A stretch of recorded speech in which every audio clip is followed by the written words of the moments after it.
Hey, good morning, everyone. I'm sitting in front of the gym right now, and something popped into my mind about the mortgage industry on my way here. I was listening to a podcast, and this really just sparked my interest. I really wanted to let it out. So, a lot of loan officers right now, they feel like they're getting their hands dirty by basically, getting these borrowers from interest rates that are really good, like 3%, 4%, putting them into a 7% or a 6.5% interest rate where the rates are today. It's June 2023.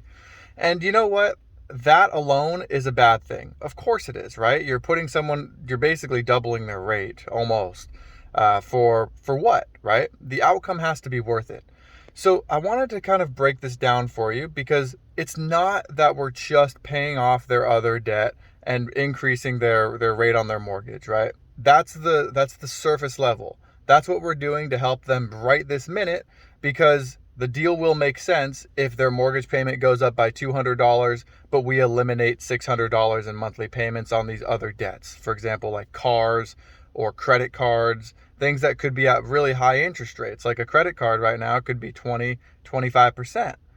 So when we remove those things, it helps them in the short term, right now, but their interest rate on their mortgage for the long term is now almost double what it was. So obviously that's bad in the long term of the mortgage.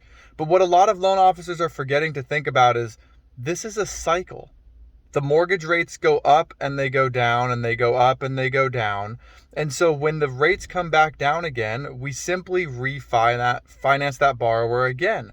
Except you're going to be able to get a better interest rate, because if you pay off their debt and you show them how to keep it off, their credit scores are generally going to be better.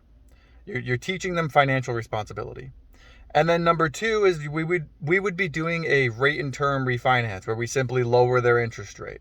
If it's a FHA loan still, heck, we could maybe even do a streamline refinance.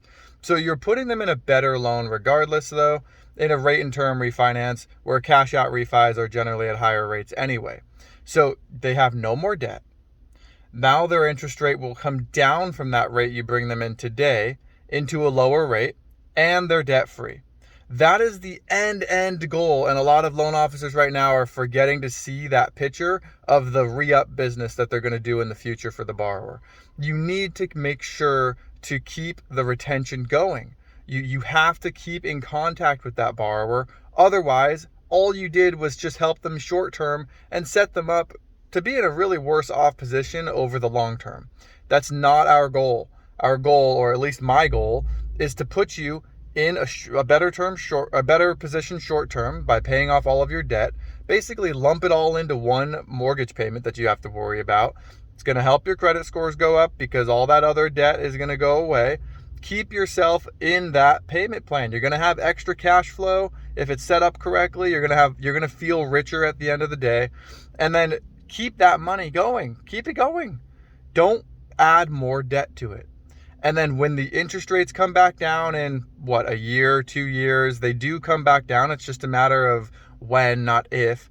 When they come back down, we refinance you into a rate and term refinance, and you simply have a lower mortgage payment with all the debt wrapped in. So it even lower interest on all that debt that you had before.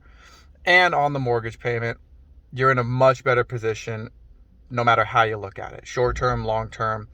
That's the way to help people for the short term and for the long term in a market like today. Equity is the name of the game. Use it to pay off your high interest rate debt, especially revolving debt that has a variable rate. A lot of people don't understand their credit cards go up just like the mortgages do. The only problem is that mortgages are fixed.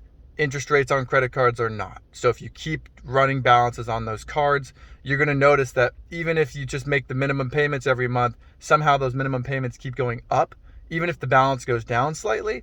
It's like, what is that news? Well, that's because the interest rates have been going up pretty much every time the Fed talks. So hang tight, guys.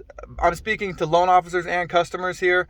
If you're a customer, if you're a homeowner, essentially, please go ahead and look at your options with equity. If you want to work with me, go ahead and give me a call or send me an email. All my information's on the bio. But if you are a loan officer, hang in there.